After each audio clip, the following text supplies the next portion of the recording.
How is everybody doing today on this beautiful Wednesday morning? It is about 11 o'clock Eastern as I'm recording this little video. I'm just touching up on some ideas I had. Looking at gold, we talked about it a couple days ago and how it's holding that 2600 area, and we're going on a week now that we've been hanging out in the 2600, and it's gorgeous to see gold this high. It's a beautiful thing. And if you're up, there's no shame in your game on taking something off the table if you're up. If you had long positions still open from several weeks ago, a couple months ago, there's nothing wrong with taking some off. You're high and it's just consolidating right now. So, oh no, it's going to go even higher, man. It's just consolidating right now at the 2600 area because it's going to rip up to 3000. Any news stories I see, they're all talking about gold 3K, gold 3K. When we going to see 3K? When 3K? When 3,000? Okay, everybody wants 3,000 gold. So, if everybody wants 3,000 gold, the contrarian in me and how I discern the universe is we won't get 3K. At least not today. 3K might come it's going to come when nobody wants 3K. Okay? Because that's how the market's always behaved for me. If I want a price on something, it won't come to me when I want it. So because of that, I'm not touching gold. I had opened a short position at 2660 the other day. And it dropped a little bit, dropped down to like 2650, and I said, okay, you know what? I didn't like the way it was playing, so I just closed it out. Slight profit, no big deal. There was nothing to it. Should I have held it? Oh man, you got a short, pretty good spot right there. You should have held it, man. Gold could drop to, back down to 2,000, and you'd be in good money. Oh yeah, I'd be in good money, but I didn't like it. I didn't like the way that price was behaving, so I closed it. And I'm not in gold right now. Gold, okay, we could be looking at gold just like this, all right? You could be looking gold, and you could be thinking, okay, gold, it's making this kind of flag deal. All right, so you might be looking at gold on the 4-hour time frame and thinking, okay, we're making a flag right now. Yes, let's go. We're gonna escape this flag. Here's the thing about flags. When they draw the flags, the immediate, especially with majority of traders, when they draw flags like this, the immediate thing, it's a subconscious thing. Okay, because it's what you're told early on in your trading career, or the first kind of things you see when you see a flag, is you immediately, when you draw a flag, you think, okay, flag, it's going to pump up. Flags are going to break up. Okay? But what happens, too, is it also can just break down out of the flag. Okay? So how long are you going to hold the flag for? My flag, my flag, my flag, my flag. Do you see what I'm saying? As your flag is falling out, you're still holding on to the trade because you think that the flag's going to hold. If it starts breaking down from the flag, forget the flag. It's done. All right? As long as it's holding the flag, oh, okay, yeah. Then you stay in it. That's the deal with trading patterns that a lot of people, I think, have difficulty with, is they see a particular pattern, okay? And I'm included in this. I'm extremely guilty of this in the past. I see a pattern and I am so set in stone that this is the pattern and this is the way that it is because I have drawn this pattern and this is how it's shaped. And when it starts coming out of the pattern, I'm redrawing my pattern. I'm kind of resetting up my idea, and it just keeps going more and more against me until I finally realize, man, that wasn't the pattern at all. I had it all wrong. Or it was a good pattern, but it just failed. Your ideas and setups, they can fail. Another scenario too, these are examples I'm drawing of like what happens on flags. So we did the breakout, okay? We did a flag can just collapse, okay, and take all the long liquidity. But a third thing that is real funny to see on a flag, and I've had a few trades recently that have paid well by trading this. So this is kind of a new thing that I've been watching out on my particular style, is I might have a flag drawn up and I say, okay, I got a good flag here. This is actually looking pretty decent, looks like a nice continuation. And what happens is price, it drops out of the flag, okay? But then, real quick, moves back up. I have been seeing that more and more lately.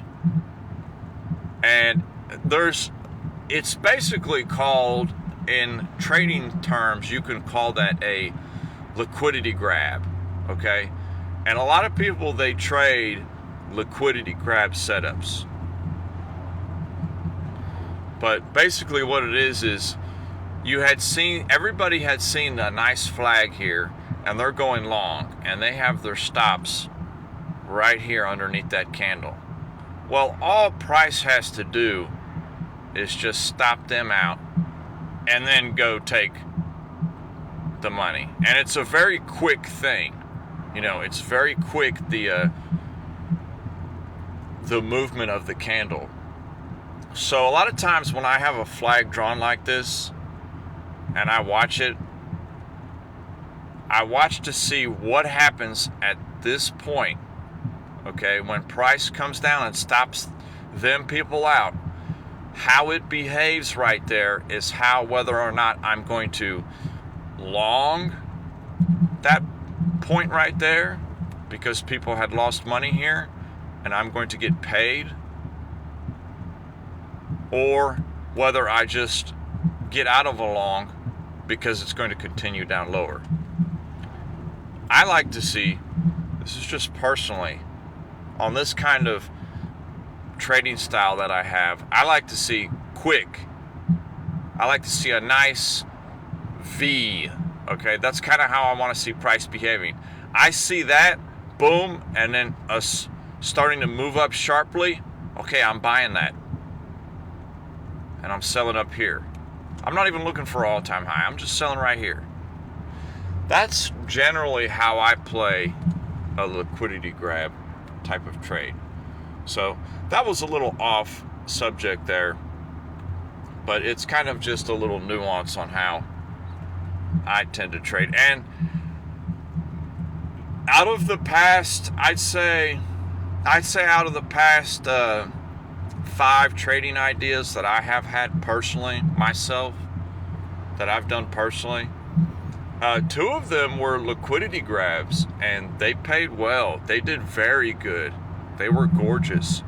And one of them, coincidentally enough, right now is dollar yen, USD JPY. I saw a opportunity for a liquidity grab trade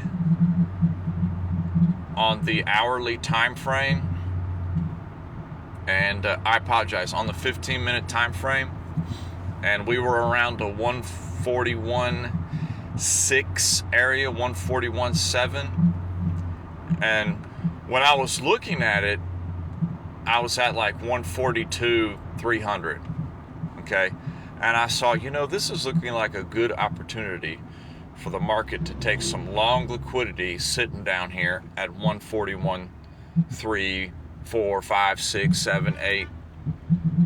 And that's where I placed my orders. I had 6 orders placed in anywhere between 142.1 and 141.5. And this was Sunday night, I think. Euro session. And I had placed those orders. I went to sleep. Wake up. They all got filled. It was a thing of beauty. And I was already in the money. I was already in the money. I just moved my stop to break even. And dollar yen is doing great right now. I'm still in the trade. We're at 144, I think. 144, 100. As of about 15 minutes ago, I just checked. I'm actually on my way home now to get on the laptop, and I might actually close it, to be honest with you, because it's doing so well and it had such a nice move up today. But liquidity grab trades, a lot of people, they view them a lot of different ways, but essentially it's what I always talk about when I'm posting my personal thoughts onto my channel. Is just it's suffering. To me, it's just suffering. It's another person's hell. That's what a liquidity grab is. Other people are losing bad, so it gives you an opportunity to win, if that makes sense. And we've all been there. Everybody's going to be liquidity one day or another. Anybody who says that they win every trade is garbage. Hot garbage. I'm telling you. It's not there. Stop looking for it. It's not. You can have high win rate. Okay. But it's 100% win all the time. Please.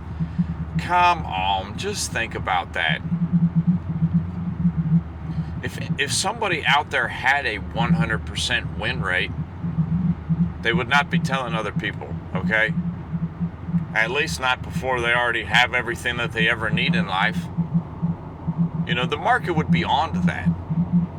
It's nigh impossible.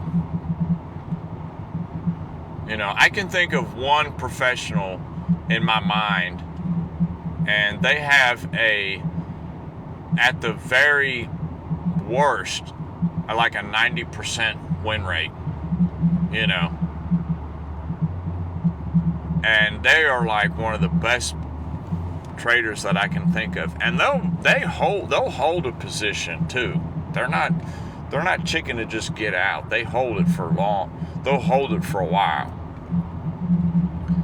to see that win come through, and even they only have 90%, and that's top tier, my friends. So just anybody says they have 100% is just hot garbage. I probably have a 10% win rate, to be honest with you. But especially on the Forex market, my 10% win rate, it's making money. So how the heck does that make sense? Man, you only win 10% of your trades in the Forex market, but you're getting a positive trading account? Yeah, because it took me years to finally get the ratio and my management on point, okay, to where it doesn't hurt me if I lose 9 in a row and only win 1, because the one trading idea, it pays. It outpays the 9 losers over and over again, the one winner, if that makes sense. So that's just kind of where I'm at, but I am getting off subject again. Pepsi daily doing its thing. It's looking good. We're now 169. You see how crazy that is? Man, I'm about tired of you talking about Pepsi, bruh. No, I just like to check in on it because, You know, this is like a personal journal too. So when I talk about something 3 weeks ago, a month ago, and it's at 175, 176, and I'm talking about 3 weeks ago, I would like to see it at 167, 163, 162. It's just nice to see a couple weeks later, it's coming to, if you're patient, the market more times than not will go to the level you want. You know, if you have the time factor on your side and you just sit back and wait, more times than not, it will end up going to where you want. It's that weird. It really is. It's a strange phenomenon. You know, I'm not even going to touch Pepsi until we touch at least 167. So we're getting close. I'm starting to watch it a little bit more lately than I was before.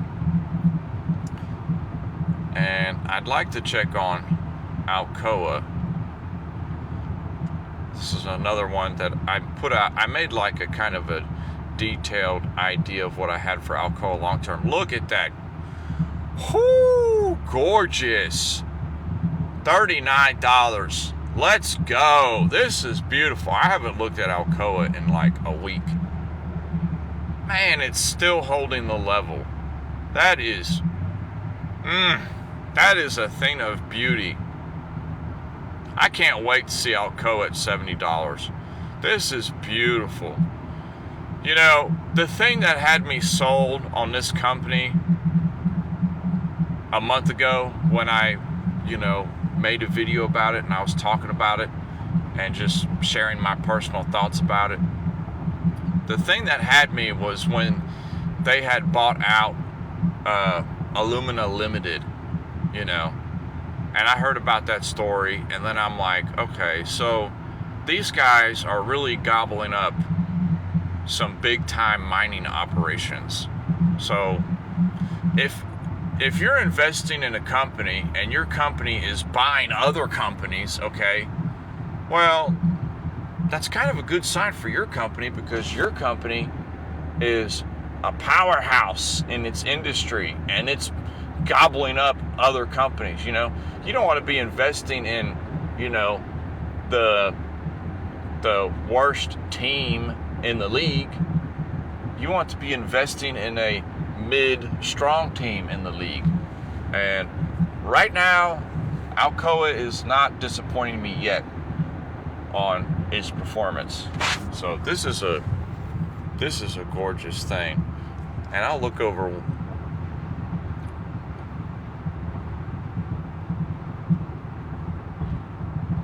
It's been a while since we've talked about NVIDIA, everybody's favorite stock to talk about. Wow, look at the monthly. Look at the weekly. Look at this. This is like, wow, the past 4, 8, 12, 16. The past 4 months we've been ranging between 100 and 140. So for the past 4 months, that's where we're at. That's where we've been hanging at the past 4 months. Anywhere between 100 and 140. Just bing, bing, bing, bing, bing, up and down like a pinball machine. So what's that called in the trading world? It's called consolidation. So is it consolidation for a move higher or a move lower? Well, being that we are at the highs, okay, we're at the high end, okay, I immediately just go with my simple thought process of I want to sell high and buy low. So when I'm this high in NVIDIA, okay, I'm generally looking for a sell. So zooming in even more, I have that long-term bias in my mind already. Okay, I'm looking for a sell. So if I'm looking for a sell and I come to the daily, okay, so they had earnings about 2 weeks ago, dividends paid out about 9 days ago, okay. another nice thing about the Webull app. Okay, this is why I have different brokers I use at home on my laptop. Okay, but when I'm on my phone and I'm just looking at things while I'm out and about in the world, I'm always going to Webull. Do I have money on Webull? Yes. Is the majority of my trading done on Webull? No. A good portion of it, but no, not the majority. But Webull has excellent mobile app. Okay, just for looking at price. And that's another nice touch that they offer you, is they show you when earnings come out or when dividend payout. So it's just nice to see that. So zooming in on the daily, okay, our range on the daily, $90, $140. We're right in the middle of the range. So what am I doing? I'm in the middle of the range. I'm looking at something at NVIDIA. Well, I'm not going to sell down here at the bottom. I'm not going to buy down here up top. I want to sell at the top of the range. We're in the middle right now. So I'm not even looking for a sell, a short option on, or a short futures contract or anything on NVIDIA until I break this high and this high. I want to take other people's money. That sounds evil, but that's the market. I want other people to lose in order for me to enter, going the opposite direction. Because right now, all this consolidation, there's probably a lot of people shorting NVIDIA. So their stops are up here. So NVIDIA is looking to me like another liquidity grab trade in the works. And I'm gonna add this to my watch list. And I'm gonna keep an eye on this one. If I see NVIDIA kind of have a quick move up to like 135, 134, and it just kind of bam, smash its head against the ceiling up there, I'll take it. I'll take it, and I'll write it down. If I see these two highs get broken, it's not going to make me bullish. It's going to make me bearish, provided I don't go above 140. So I'll be entering here, and I'll be selling down here. But it's all about what it does first. So right now, what it does first is it's going to go up first or down first. If it goes down first, say from the next week, it comes down here, and it takes this money down here. I simply just invert my trading idea. I will buy that, and I will sell up here. Right now, I'm in the middle of the range. Okay, I'm right in the middle. I'm not doing anything. A lot of traders, they get stuck in these consolidations, and it's the impatience in them that they end up losing money. Oh, how can you say that? How do you know? Because it was me. Okay? It still happens to me on occasion, but that's when you know you're growing, when you're able to just say, not touching it. I don't care. You know, somebody that works for NVIDIA, they could have insider information, and they could come to me and say, hey man, you know, we're about to sell off a big portion of our stocks. It's about to drop tomorrow, you know. I don't care. I don't care, bruh. I'm waiting to see what price on the chart's going to tell me what's going on. I have to see some people suffer before I even think about entering. That's just how I am now. You know, all the insider deals and information, I'll leave that to the politicians. They can play that game, you know. I'm just going to go with what price is telling me. Oh, but they do really good in the markets. Well, come on, my friends. That's cheating, you know. I can be a great of many things, but I'm not going to be a cheater. I'll let price dictate my next movement. I love everybody. I hope you enjoyed my silly ranting and raving on my funny personal videos I put out on my trading journey. I appreciate everybody watching, and I will see everybody on the next video. Peace.